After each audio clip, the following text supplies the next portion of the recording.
현재 인터넷 강의 플랫폼인 인프런에서 CTO를 하고 계신 이동욱이라는 분이 계십니다. 비전공자의 무스펙이지만 3년간 매일 1일 1커밋을 하시며 노력해 배달의 민족도 가셨던 되게 멋있는 분입니다. 그래서 많은 분들이 와 대단하다, 나도 저렇게 해야지 라며 자극을 받으실 거예요. 라는 뻔한 말의 영상이 아닙니다. 여러분, 이분이 왜 이호 채널에 나왔을까요? 아이러니하게도 비전공자로서 저분처럼 하기가 어렵기 때문이에요. 3년간 매일 1일 1커밋? 퇴근하면 운동도 하고 술도 마시고 쉬어야죠.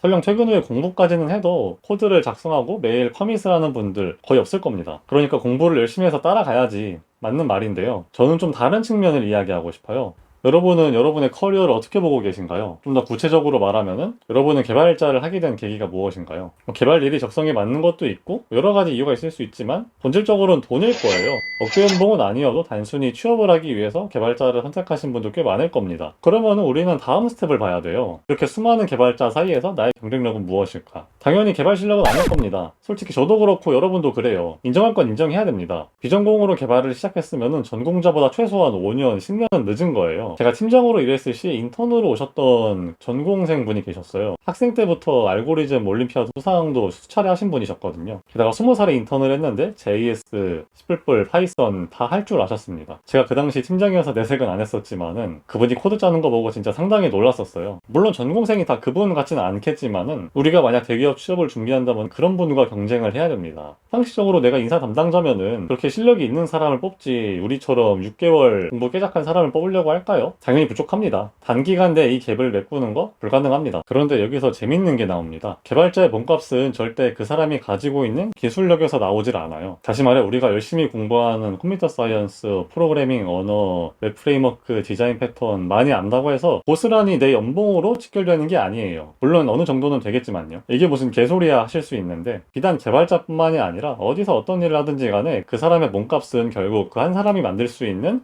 비즈니스 가치에서 나와요. 그러니까 어느 회사든 직급이 높아질수록 팀장, 이사, 대표가 될수록 연봉이 올라가는 것도 다 그 한 사람이 만들 수 있는 비즈니스 가치가 높기 때문이에요. 다시 개발로 와보면요. 내가 기술을 아무리 많이 안다고 해서 그게 그대로 비즈니스 가치로 연결되는 게 아니라는 말이에요. 그리고 이 부분에서 여러분이 전공생보다 나은 게 나옵니다. 개발 기술을 잘하는 사람일수록 그러한 기술에 파고드는 경향이 있어요. 모든 걸 기술로 해결하려고 합니다. 예를 들어 오버 엔지니어링이란 말도 있죠. 요구된 사항보다 지나치게 기술을 넣는 걸 말해요. 물론 확장성 있는 설계도 중요한데 확장성만 있는 설계도 있어요. 일례로 동시에 접속을 하는 사용자 수가 100명밖에 안 된다고 봅시다. 그러니까 100명이 더 될 이유가 없는데 사용자가 더 많아질 걸 대비해가지고 무리하게 설계를 하는 거예요. 로드 밸런서를 도입을 하고 쿠버네티스 이런 걸 도입을 합니다. 1시간이면 될 일을 가지고 하루 이틀을 써서 만들고 서버 비용이 10배 더 나가요. 그래놓고 야 내가 개발자로서 이러한 기술을 써가지고 만들었으니까 됐지. 짠! 이게 유의미한 기술일까요? 근데 이런 분 생각보다 진짜 많아요. 저도 과거에 사실 그랬고요. 그런데 이에 비해서 비전공 여러분들은 본인이 하던 전공을 뭐 좋든 싫든 간에 그 이외로 따로 개발을 공부하신 분들이에요. 그렇기 때문에 전공자보다는 시야가 조금 더 넓습니다. 바로 이 점을 활용해야 되는데요. 기술로 비즈니스 가치를 만드는 거는 결국 기술 이외의 면을 알 수가 있어야 되는 거예요.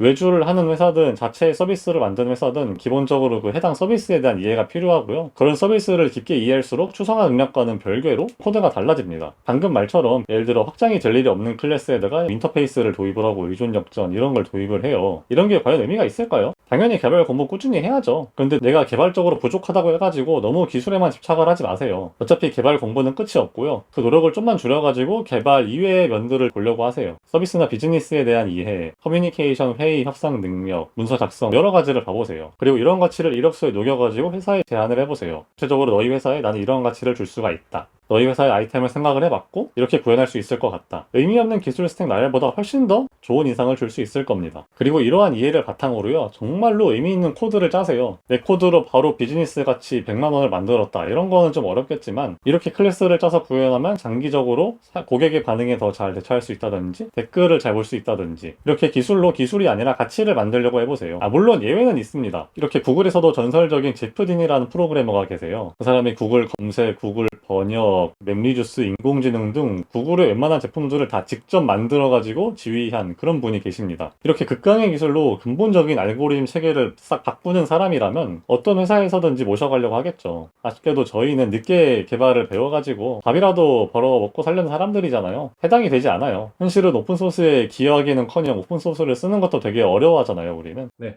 오늘의 영상을 정리해 보겠습니다. 비전 공자로서 부족한 개발 공부하는 거 중요합니다. 당연히 필요하고요. 하지만 그렇다고 해서 너무 획일화된 개발 공부만 하지 마세요. 너무 어려운 일이고 경쟁력을 갖추기도 어렵습니다. 대신 비전 공자라는 본인만의 개성을 살려서 차별화된 개발자가 되세요. 정말로 중요한 개발 이외의 면에 집중해 보세요. 여기선 비전 공자인 여러분이 더 잘할 수 있으니까요. 그리고 그러기 위해선 제 채널 구독해서 정보 받아가시는 것도 잊지 마시길 바랍니다. 감사합니다.